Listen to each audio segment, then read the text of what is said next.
Shalom to my brothers and sisters in the body of Yahuwshua HaMashiyach and to the scattered Hebrew Israelites who are throughout the four corners of the earth. Shalom. And this is part 2 of the Passover equals the Messiah, the foreshadowing, and what is yet to come. Shalom, shalom, shalom. If I don't know about you, I am very excited to share this word with you. For we have learned so much from part 1, and now it's time to be fed with part 2.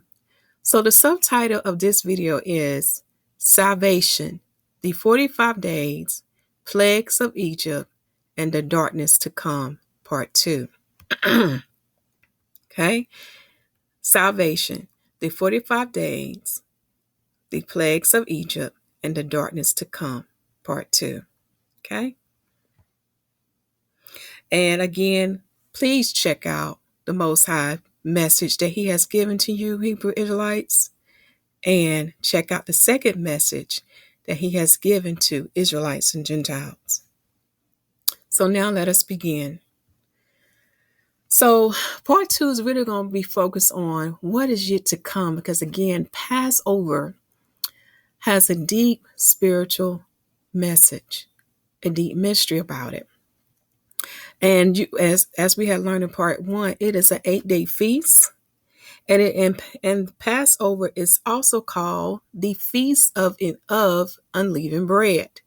For we have that feast for 8 days, and we eat unleavened bread to represent the truth of Yahuwah's word, to represent the truth of the gospel that Yahuwshua HaMashiyach, the Messiah, preached for 3.5 years.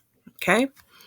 So looking at part 2, we're going to be talking about the 45 days from the day that Moses and Aaron went to see Pharaoh until the day that my people came out of Egypt. We're also going to look at the photo of the plagues of Egypt. And then, and next, I'm sorry.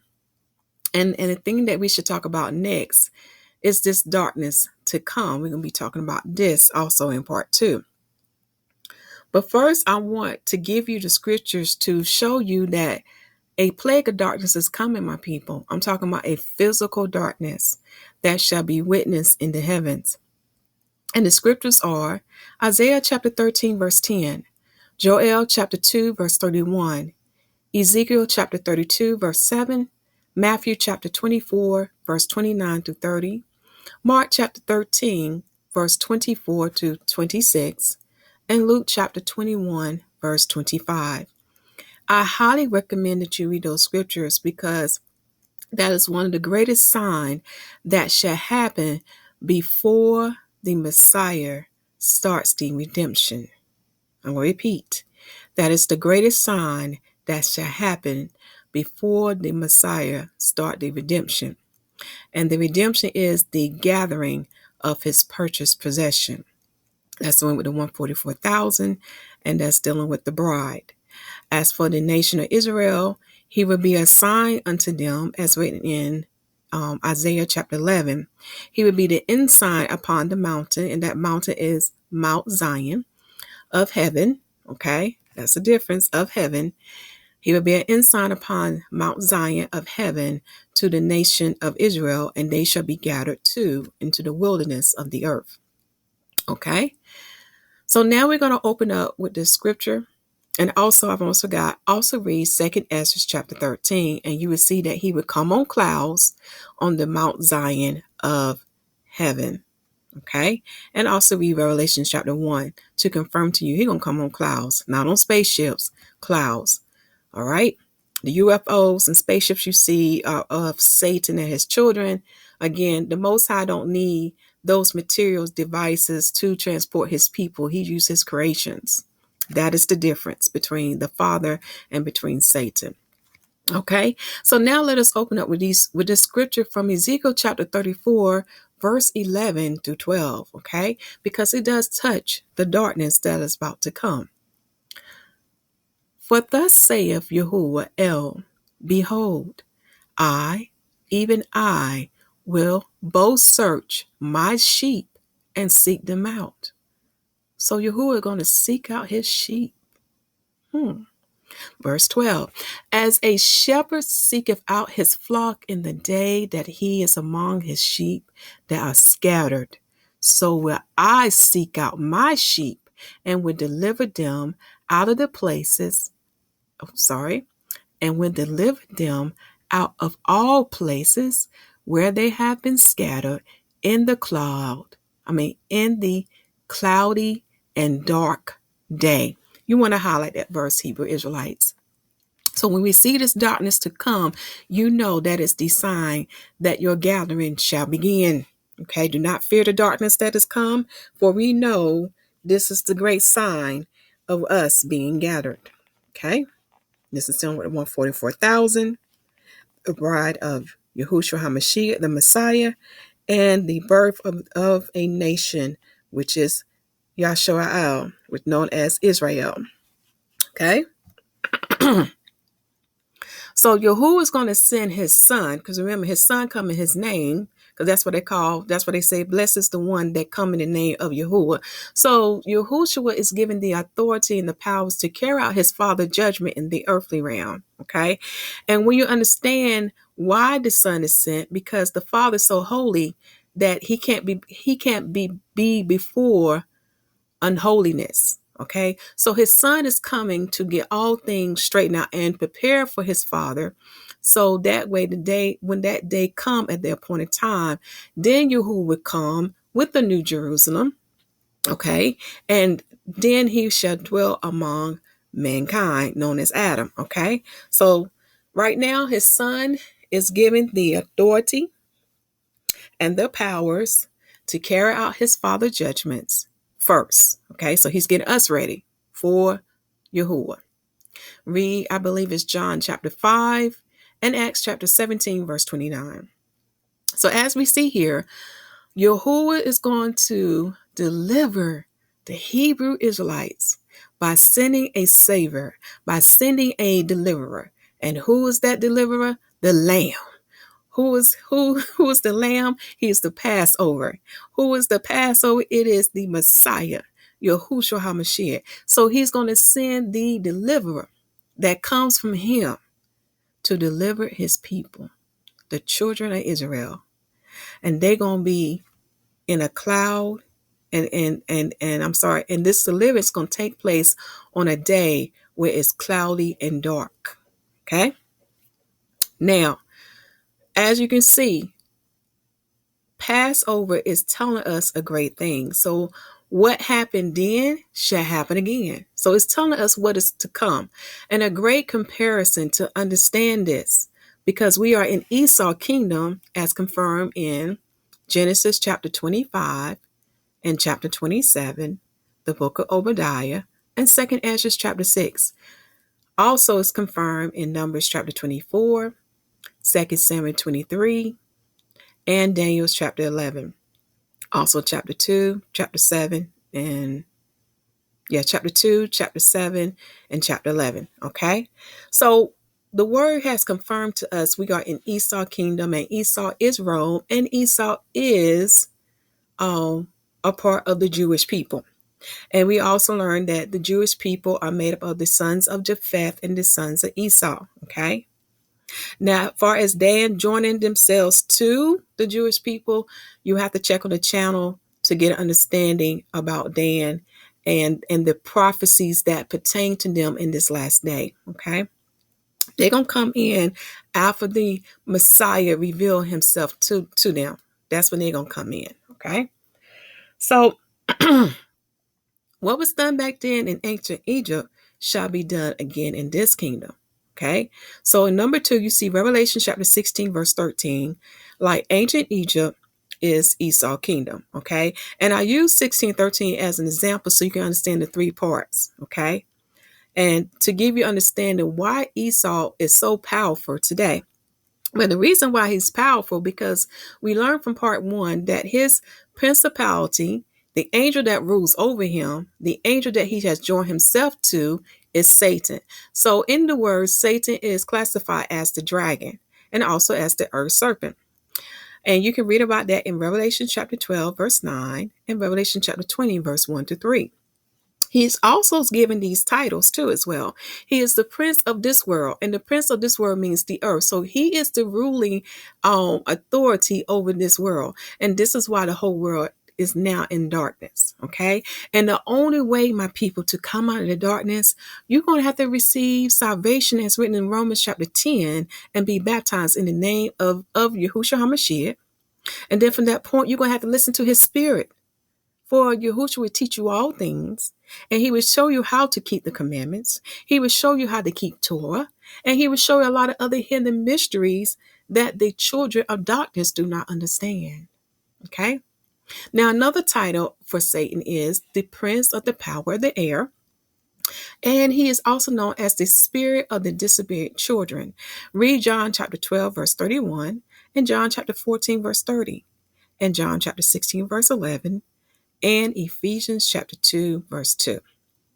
And also, our ancestor Moses, my brother Moses, saw him in Pharaoh. Yes, I told you it's nothing new beneath the sun. So just as we are waiting for the last anti-Messiah to come, who shall have Satan to dwell in him, the same thing happened in ancient Egypt with Pharaoh. And that's who Moses saw. He saw the invisible one. So read Hebrews chapter 11, verse 27. As you see, it's nothing new beneath the sun. Okay, so the dragon is Satan. Then number 2, the beast. When you read the book of Daniel, he gives you the understanding what the beast means. A beast represents a kingdom. So according to all the prophecies that I had given you earlier, that we learned that we are in the Esau kingdom, and Esau is Rome. Okay, and he also makes up of the Jewish people. Okay, a portion of them. All right, so he stole his brother heritage and identity. All right. Now, I want you to remember this. Mystery Babylon, and I know people may agree with me or not, but it is America, because when you go back and read Revelation chapter 17, it specifically says, and chapter 16, I almost forgot, Revelation chapter 16 and Revelation chapter 17 through 18, you will learn that America will be destroyed first, and that the last anti-Messiah, the one that is, that will, and that is not, but yet to come, the son of perdition, shall join himself with the UN, and the UN, who are the 10 horns, shall come against Mystery Babylon, the whore that sits upon the beast, which is America. So that will be destroyed first. Now, Rome is the wounded head on the 7-headed dragon, or the 7-headed beast, and that's in Revelation chapter 13. So you have to go back to Daniel to understand the components of the beast. Okay? Now, that's right, I had just mentioned you those scriptures, but I'm going to mention to again. So to understand this is Esau kingdom, which is Rome, you have to read Genesis chapter 25, chapter 27, Numbers chapter 24, 2 Samuel chapter 23, verse 1 through 7, Daniel chapter 2, chapter 7 to chapter 11, the book of Obadiah, and 2 Ezra chapter 6. So that's the second component. So we have the dragon, who is Satan, the beast, which is the kingdom of Esau, which is why you see the beast being red, because our brother Esau has red hair. Okay, and he was on red, and when you look the word up in Hebrew, it means Adame. Okay, so he was red. All right, but then when he started mixing with the Canaanites and with the angels, yes, angels started mixing with him too. This is how he became white. So he has mixed himself among the sons of Japheth. Not all white people are Esau. Some of them are the sons of Japheth and the sons of Ham when you do a further study. Remember, you got to study about leprosy. Okay, read Leviticus chapter 13 and chapter 14. All right. Now, if you have white skin, if you have white skin, I want to let you know this. This is about spirit now. You have to make a decision. Either you're going to choose to serve Yahuwah or choose to serve Satan. Either you're going to choose to join yourself to the nation of Israel or choose to join yourself to the nation of Esau. Either you're going to choose to follow the Messiah or choose to follow the anti-Messiah. So if you are a person of white skin, you have a decision to make. So you can receive salvation as written in Romans chapter 10 and be baptized in the name of Yahuwshua HaMashiyach. And from that point, the spirit of Yahushua, the Messiah, the Comforter, shall teach you how to keep the commandments, how to keep Torah, and how to follow his instructions that he left in the word. Okay. Remember, he shall teach you all things. It is the Messiah. Okay. Now, for the last component is the false prophet. Okay.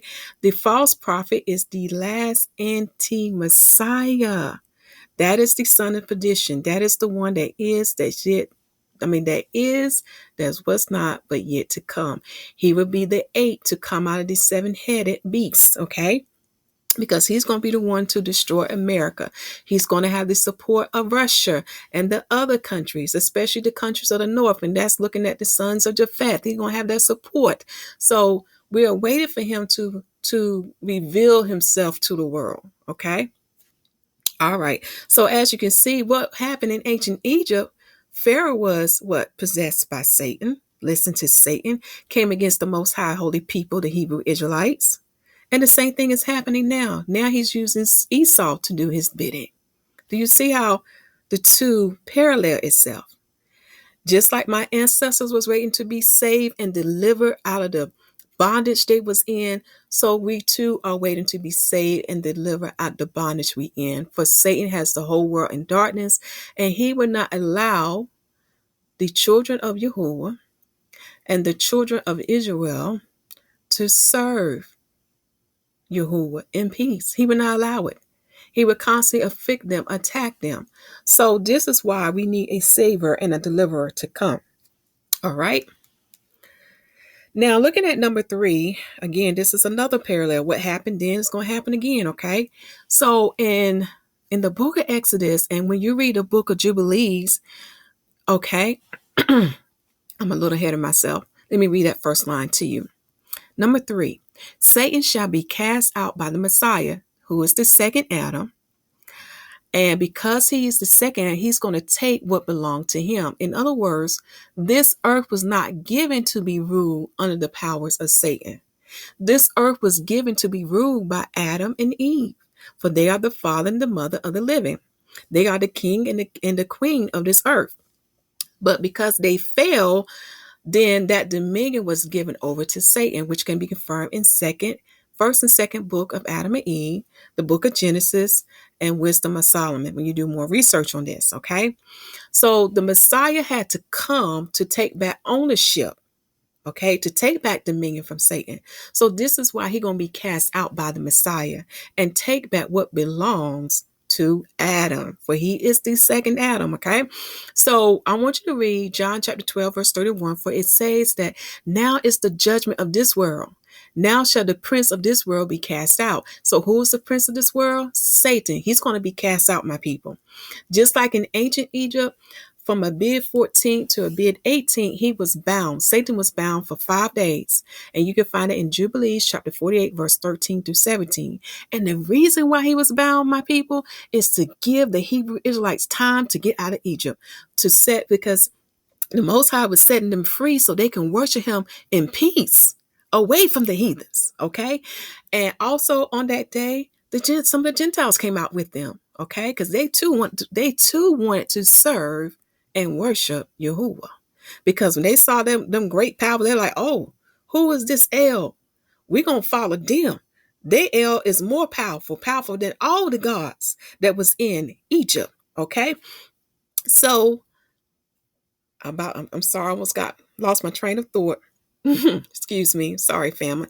So now that, he was bound for 5 days, and which gave the Hebrew Israelites plenty of time to get out of Egypt. Okay.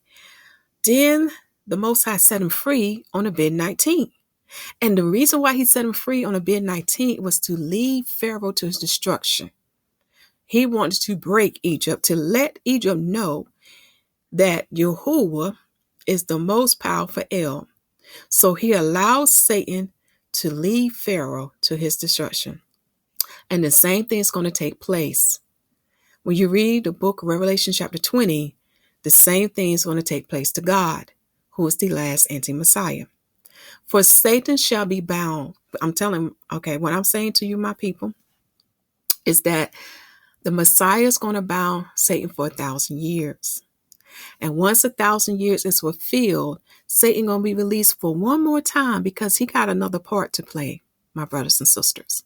And his part is not only to lead himself to his final destruction, but to lead those nations who have joined themselves to their destruction, those who will come against the children of Israel, who shall be dwelling safely in the wilderness, okay? In that place, in the Holy Land, Zion, okay? So he's going to be released one more time, not only to lead to his destruction, but to lead to those nations who join themselves to him, okay? Do you see the connection between the two? What was done in the past with ancient Pharaoh and Egypt shall be done again with Satan and Esau kingdom.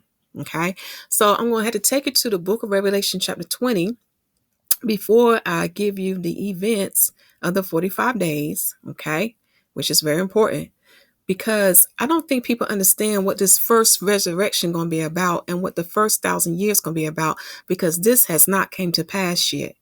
This part has not been fulfilled yet. Okay, Revelation chapter 20, and I'm reading from the King James 1611 Bible, and we're going to start with the Bible summary first. Satan bound for 1,000 years. The first resurrection, they bless that have part therein. Satan let loose again, Gog and Magog. The devil cast into the lake of fire and brimstone. The last and general resurrection. Okay, so a lot of people are not aware of this first resurrection. So now we're going to read starting at verse 1 to understand more about this first resurrection. And I saw an angel come down from heaven, having the key of the bottomless pit and a great chain in his hand. And he laid hold on the dragon, that old serpent, which is the devil and Satan, and bound him 1,000 years. And cast him into the bottomless pit and shut him up, and set a seal upon him that he should deceive the nations no more, till the 1,000 years should be fulfilled. And after that, he must be loose a little season. So he's not going to be able to deceive the nations no more. And this angel that came down from heaven is going to bound him and place him into the bottomless pit. So we know this is dealing with a principality, a spirit, an angel. Satan is an angel, okay? He's a spirit. All right? Okay, now let us read verse 4. And I saw thrones, and they sat upon them, and judgment was given unto them. And I saw the souls of them that were beheaded for the witness of Yahushua, and for the word of Yahuwah, and which had not worshipped the beast, neither his image, neither have received his mark upon their foreheads, or in their hands. And they lived and reigned with the Messiah 1,000 years. So this is how we know this has not been fulfilled yet. The 1,000-year reign is going to also be starting at the same time when Satan is bound for 1,000 years. Okay. Verse 5. But the rest of the dead lived not again until the 1,000 year was finished. This is the first resurrection. So this is why I'm telling you that the first resurrection of the dead has not taken place. Now, you need to understand what the first resurrection is. You have to read Luke chapter 20. As well as the other gospels of the books. See, the first resurrection pertains to your body that was made of the earth to be fully regenerated. Okay? This is very important. The Messiah set the example. Okay? Now, what he did in Sheol, he set the soul's feet. In other words, that was their soul. They are yet waiting for their bodies to be resurrected from the earth. Okay? Those who have been shown worthy and those who have been approved for the first resurrection. Okay, this is very important. So I'm going to read verse 5 again to you. But the rest of the dead live not again until the 1,000 years were finished. This is the first resurrection. Blessed and holy is he that hath part in the first resurrection. On such the second death have no power. Sorry about that. But they shall be priests of Yahuwah and of the Messiah, and shall reign with him 1,000 years. So all of this is going to take place through the 1,000 years. Now, the first resurrection is dealing with the resurrection of the body. Okay? Remember, the souls go into paradise awaiting for this day to come. All right? Now let's read verse 7. When the 1,000 years are expired, Satan shall be loosed out of his prison and shall go out to deceive the nations which are in the four quarters of the earth, Gog and Magog, to gather them together and to battle, the number of whom as the sand of the sea. So Satan's going to be released for one more time, and this is for the final destruction, my people. And look, he's going to go out to deceive these nations. Okay, and we know Gog and Magog is dealing with the lands of Russia and Turkey, and also when you learn more about the sons of Japheth, they have other lands in the lands of the north pertaining to the old world. So I want to emphasize this to you again in verse 8. Satan's going to be loose one more time for his final destruction. Okay. And he's going to deceive those nations. And now we're going to read what those nations are going to do, because because Satan is gathering them for the great battle. Okay. Verse 9. And they went up on the breadth of the earth and compassed the camp of the saints about and the beloved city. And fire came down from Yahuwah out of heaven and devoured them. Now, to understand more about this, you have to read Ezekiel chapter 38 and Ezekiel chapter 39. For again, remember, in the earthly realm, the nation of Israel will be gathered to a place of safety, okay? And they be taken to the true Jerusalem that's in Tel Aviv, Israel. All right, because during the 1,000-year millennium, Yahushua is going to rebuild the tabernacle of David. Read Amos chapter 9, also the book of Acts. I'm trying to remember the precept. It's either Acts chapter 13 or Acts chapter 15 that goes on with Amos chapter 9. Also read Isaiah chapter 16. Okay, so you will see that when Yahushua reigned in the earthly realm to restore righteous order and to give the earth back over to the hand of the righteous, okay, he's going to rebuild the house of David, also known as the tabernacle of David, okay? Let us keep reading. Verse 10, and the devil that deceived them was cast into the lake of fire and brimstone, where the beast and the false prophets are, and shall be tormented day and night forever and forever. So here, this is where we have the eternal lake of fire. So this time, the Satan shall be destroyed and cast into the lake of fire and brimstone forever. And there is the beast, that's Esau's kingdom, and those that join themselves to him, and the false prophet, the last anti-Messiah. Okay.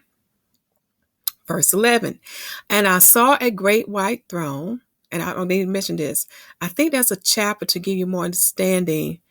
Let me see, can I find it? Because the last anti-Messiah is already cast in that place. That was during the first time. Okay. I need to give you that chapter so you can do a further study on this.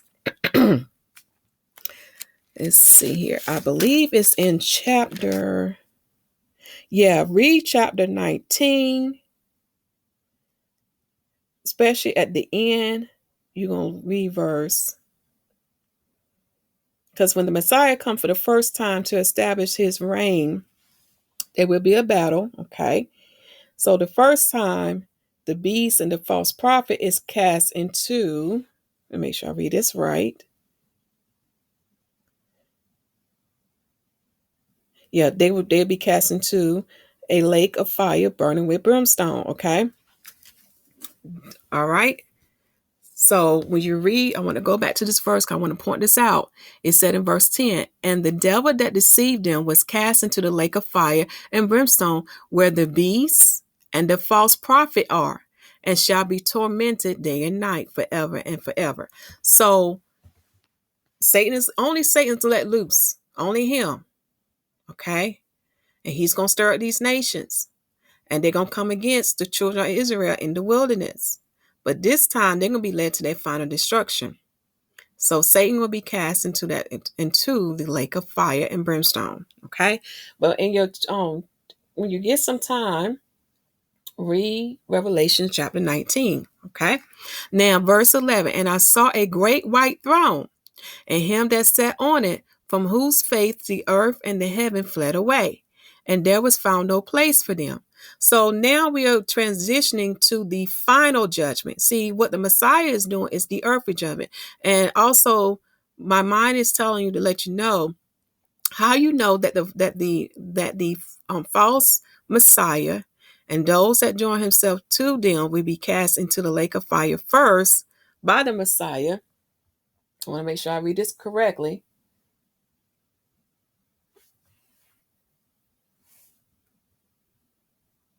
I want to hold off on that, but I do know from reading the word, because I want to give you what is correct.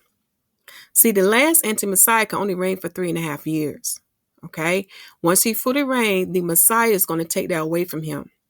Okay, and deal with those who join themselves to him.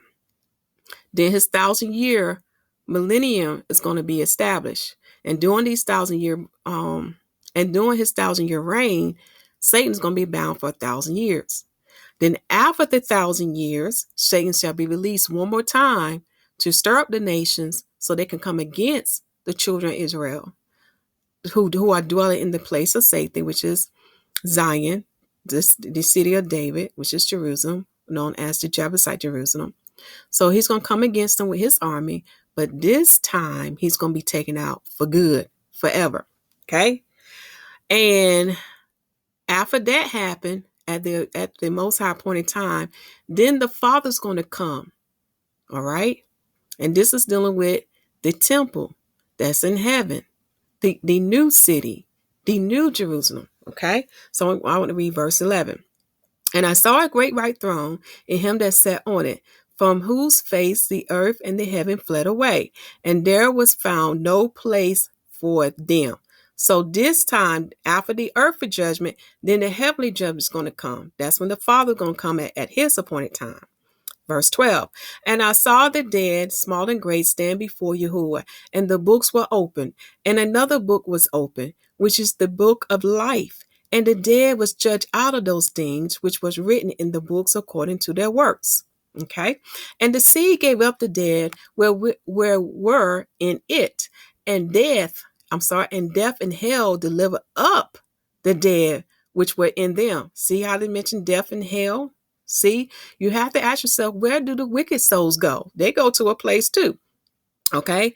And death and hell deliver up the dead which were in them. And they were judged every man according to their works. See, everybody can be judged according to their works. And death and hell was cast into the lake of fire. This is the second death. And whosoever was not found written in the book of life was cast into the lake of fire. And this lake of fire is confirmed in the book of Isaiah. As far as hell, Ezekiel even talk about hell. I believe it's in either chapter 28, 29, 30, or 31, or chapter 32. But hell is mentioned in the Old Testament. I don't know what's up with some of my brothers and sisters who are Hebrew Israelites who talk about there's no hell. If that's the case, where do the wicked go? Something to really think about. But when you get a chance, review Revelation chapter 20. But I just want to point out, there is a first resurrection. And that first resurrection, dealing with the body coming back to life, but being eternal, would take place in the first resurrection. And then, as you see that what we read in the scriptures, then the second resurrection would come when dealing with the final judgment. Okay. Now let's go back to this tab for the meaning of the number 45 in the plague of darkness. So the 10 plagues in Egypt, the signs of the last days and the end of Esau's kingdom. 2 Ezra chapter 6, verse 7 through 9. So take this time now to pause the screen, because many of these plagues we have witnessed. So far, I have seen water that has been turned into blood by news media.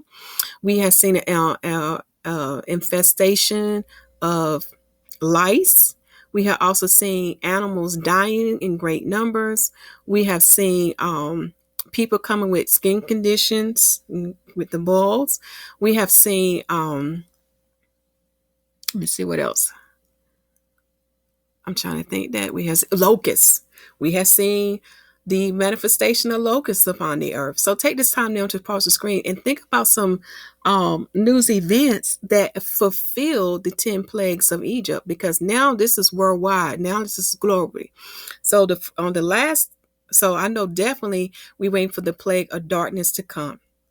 Okay, we definitely waiting for that to come. So I will put the link so you have access to the timeline of the ancient events from the day Moses and Pharaoh went to Pharaoh to the day my people left out of Egypt. But I want to go over this for each day so you can see how these things take place. Okay. Day 1. This was the day when Moses and Aaron went to Pharaoh. Moses was 80 years old and Aaron was 83 years old. This was also the day when Moses was born. He was born on Adar 1st. And this was the day when Moses, under the powers of the Most High, turned the river into blood. So this was day 1 of 7 of the rivers being turned into blood. Read Exodus chapter 7, verse 7, then chapter 9, verse 1 to 25. Now, proof that what I'm telling you about Moses being born on Adar 1st, you can find this in Josephus, book 4, chapter 8, section 49, number 49, and it's in Antiquities. And also read Deuteronomy chapter 34, verse 7, for we also know that he died at 120 years of age, again on Adar 1st, which is the 12th month and first day. Okay? And in the book of Antiquities, it says that now Moses lived in all 120 years, a third part of which time abated 1 month. He was the people's ruler. He died on the last month of the year, okay, which called by the Macedonians Dystrus, but by us Adar, on the first day of the month. So that is the proof to show you that he died on that he was born on Adar 1st, and he died on the first day of Adar. So that's how he fulfilled being 120 years of age.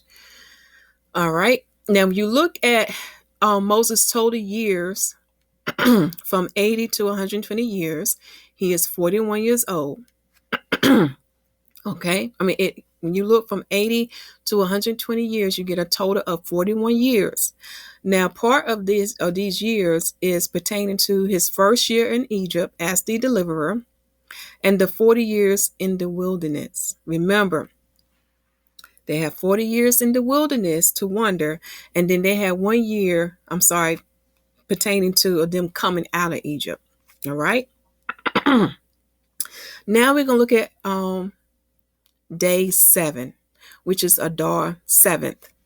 Excuse me. Day 7 of Adar fulfills the 7 days of the river into blood. Read Exodus chapter 7, verse 25. So that's the 7th day of the river into blood. Adar 8th is day 8, and that's when you had the plagues of frogs to come. Read Exodus chapter 8, verse 1 through 9. Now, Adar 9th is day 9. So on the morrow, the frogs died. Then the plague of lice came. Read Exodus chapter 8, verse 10 through 19. And in the morning, you had the plague of the swarm of flies to come. Read Exodus chapter 8, verse 20 to 28. Then on Adar 10th, which is day 10, on the morrow you had the swarm of the flies to be gone. Read Exodus chapter 8, verse 29 to 32. And then Moses gave a warning of another plague to come to Pharaoh. Read Exodus chapter 9, verse 1 through 5. Then on Adar 11, which is the 11th day, on the morrow you had the rain of beasts, which are cattle, and bulls and bangs, to come. Read Exodus chapter 9, verse 6 to 12. And in the morning, Moses spoke to Pharaoh to let the people go. And he warned him of another plague to come. Read Exodus chapter 9, verse 13 to 18. Excuse me for 1 second.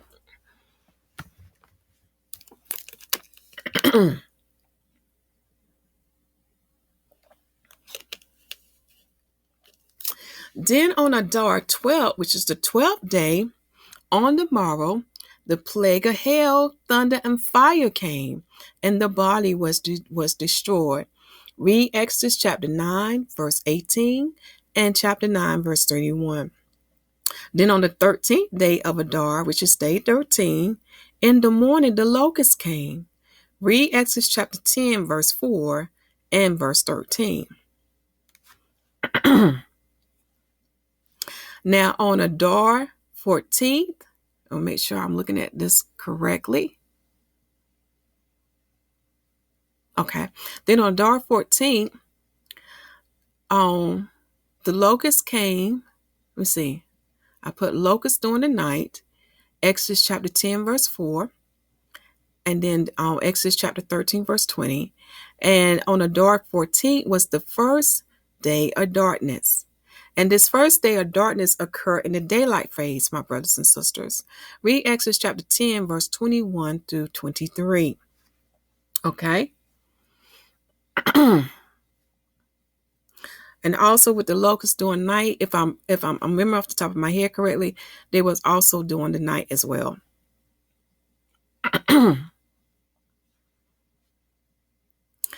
Okay, I just want to make sure.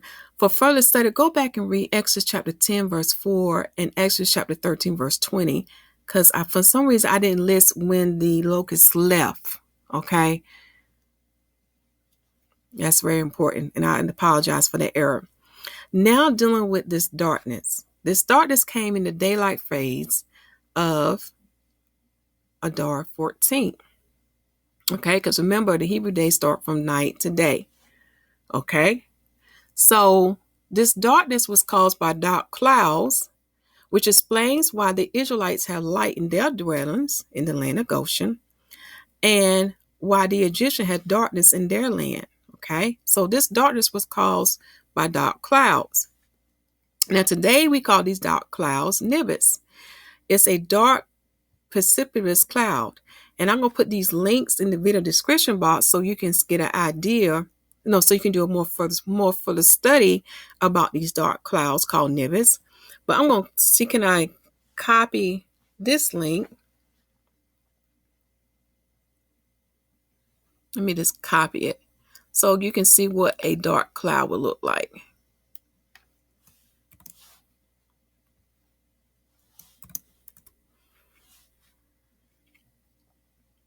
There you go. This is what it will look like right here. Okay, take this time now to pause the screen.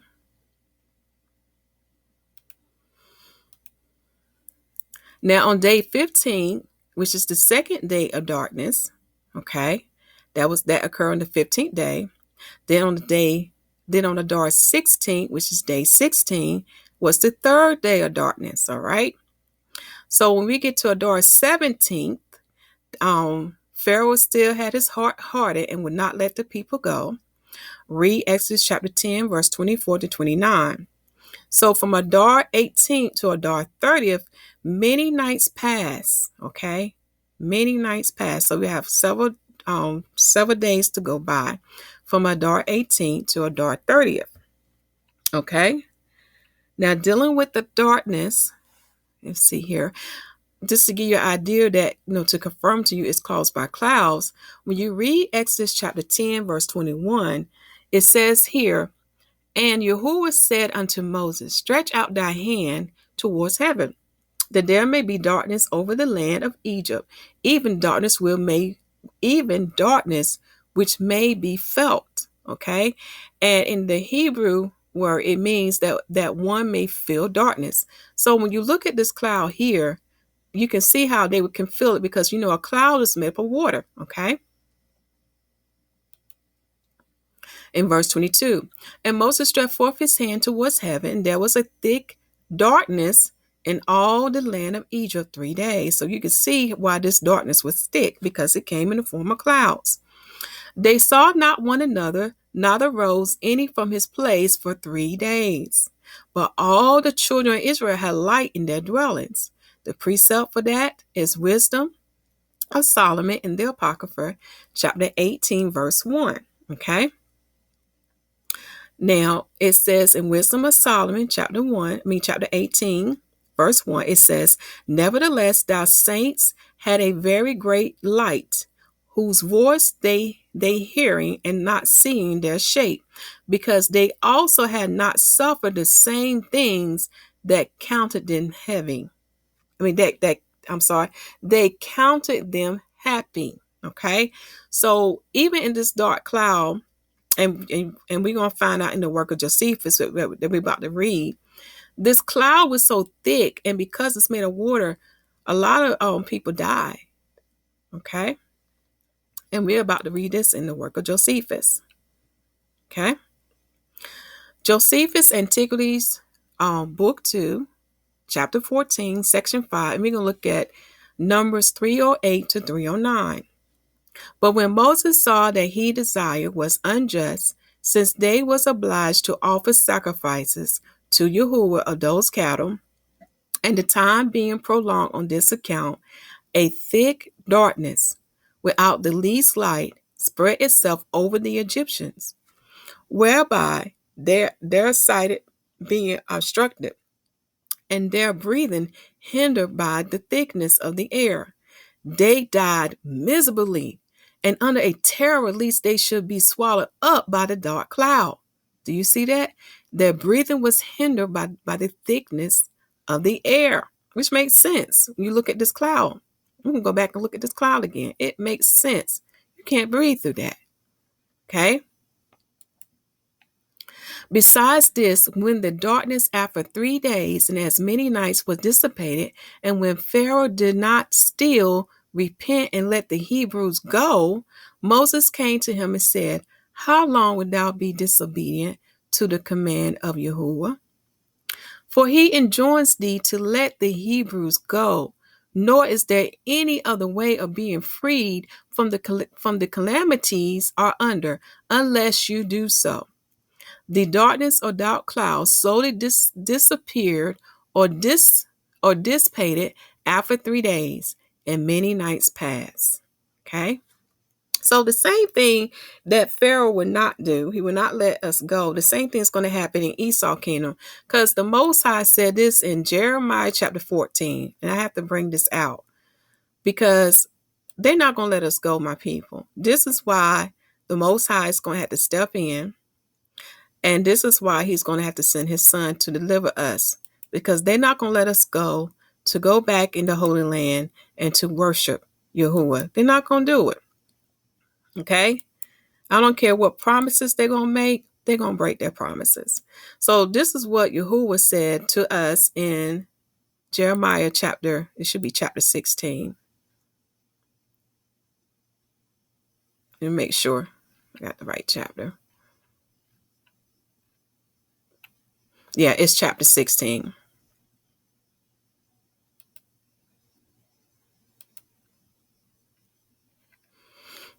All right. And this is what Yahuwah said. Now, this is how we know it has not been fulfilled yet. He said, Therefore, behold, the days come, saith Yahuwah, that it shall no more be said, Yahuwah liveth, that brought up the children of Israel out of the land of Egypt.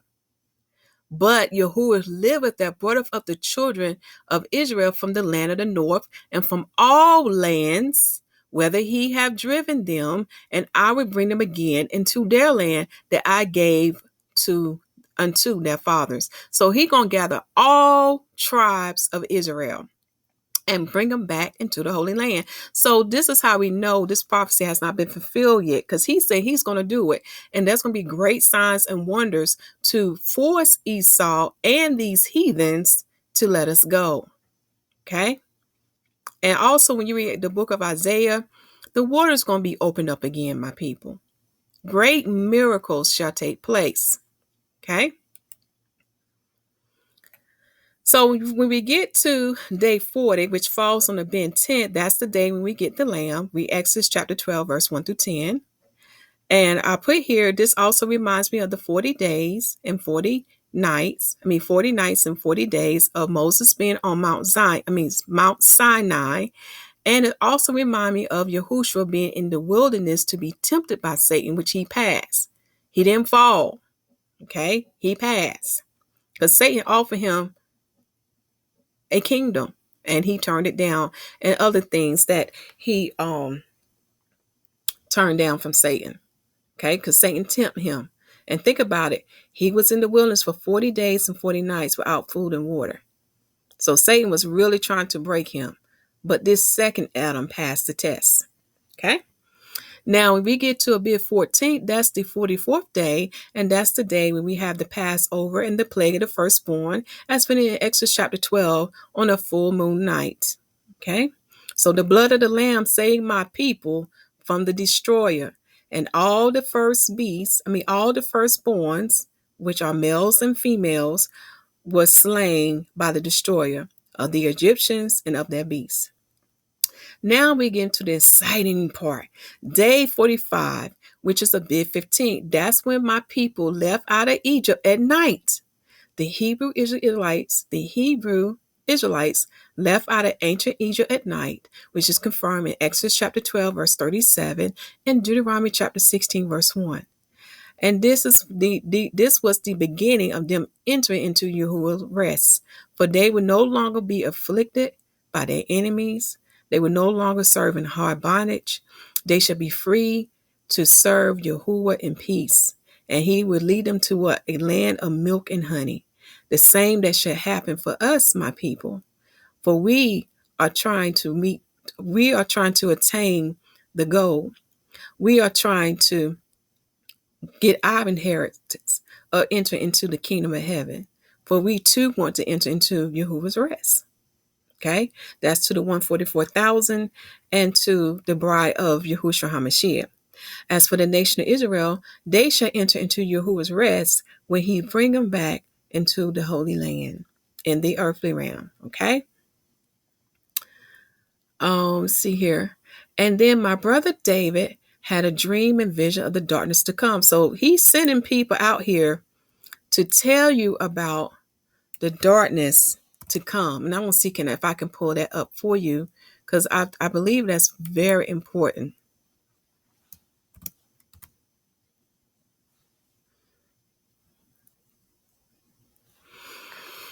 Okay, let's see here. So what I'm going to do, I'm going to put my brother David testimony and link. Let's see here. Actually, I'm going to read it. I'm going to make time in this video to read it to you. Now, the plague of darkness is coming. And I got, I'm sorry. On September 19th, 2016, which was the 6th month and the 17th day of 2016, I found about my brother David testimony. Okay. And on that day, I found out about it around 7:29 a.m. Eastern Standard Time in America. So this was what my brother David said. He had a vision. I just had another vision. I was sitting down with my older brother discussing my business cards. Then I was in my old neighborhood playing with a new friend that I'm trying to awake to the truth. So we're outside flying a kite when it begins to rain, and the clouds went from regular gray color to complete darkness in a matter of seconds. He and I both ran back to his grandmother's house, which was my mother's old friend, and he ran much faster than I did and made it in the garage. And he let the garage door down before I could get in. So I told him to open the front door, and by that time, it was pitch black outside. Let's see here where I'm at. Okay, sorry about that, family. So my friend and I told our parents what happened, and my mother said that it was a demon that was over the house, but seemed like over the world.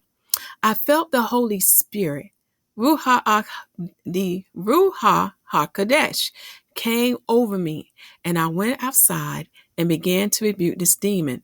Then the Most High spoke to me and said, time will soon come when the darkness would come, but not yet. Yet soon. People, I'm pleading with you, with the healed of the Most High, true living El Yah, that you repent for your sins and receive the Holy Spirit, that you may make it into heaven. This is becoming short. Okay. And then for further reading, I put down the scriptures that I think that I had just shared with you. So take this time to pause your screen and get that. But the darkness is coming. He is not the only one that's been having dreams or visions about this plague of darkness to come that will be displayed in the heavens, but it's coming. Okay. So this in part 2, which is salvation, the 45 days, plagues of Egypt, and the darkness. And now you can see how Passover is the foreshadowing of Yahushua and what is yet to come in these last days. For we shall be delivered and saved for those who have been faithful and true to Yahuwah and to Yahushua. And the birth of a nation shall come forth. The birth of Israel shall come forth, my people. And the word of Yahuwah shall be fulfilled, and we shall enter into Yahuwah's rest. I love you all, my family. Also, don't forget to remember Brother Eliasha and his family, for they are truly going through. So we're going to keep them in prayers, him and his wife. Again, this is the month that his wife would be sentenced. Her husband had already been sentenced. So this is the month. Please pray for her and look out for her. And also pray for their children, pray for him. And we all things work out to the good of Yahuwah. Again, who knows? Who knows? What I mean is only Yahuwah know. And he can take a bad situation and turn it out to be for his good. So this can be a great testimony that can go to Yahuwah. Okay. And their video is on the channel, and it's also listed in the first video in that little eye that you will see above in your screen. Click on that in part 1. That's how you can get a hold of that video. Again, my family, I want to end with this prayer. I plead the blood of Yahuswshua HaMashiyach upon this video and upon the links that are attached. Yahuwah, I ask that if anyone come against your truth, that you afflict an evil judgment upon them until they repent and do what's right in the sight of your eyes. But most important, Yahuwah, I pray that your people get understanding of the Passover. I pray that they will understand the mystery of the Passover and understand that once they receive the Messiah in their heart and they follow your Son's instructions, then they would know they are fulfilling Torah. And they will understand that the day will come when we shall keep Torah as commandment perfectly, every T crossed and every I dotted. I pray that your children can understand that. And Father, I pray that whatever our enemies plan against us, that it fall upon them, and that they fall in their own pits that they dug for us. And I pray for your children and for the children of Israel to not lose hope, do not lose your faith, for the Savior is coming, the Deliverer is coming. And these things I ask in the name of Yahuwshua HaMashiyach, so be it. I love you all, my family. Continue to preach the gospel that the kingdom of heaven is at hand, for the Messiah is coming, for we are in the 7th day of Adam. Make sure the people receive salvation as written in Romans chapter 10 and baptize them in the name of Yahuwshua HaMashiyach. And I love you all, and shalom.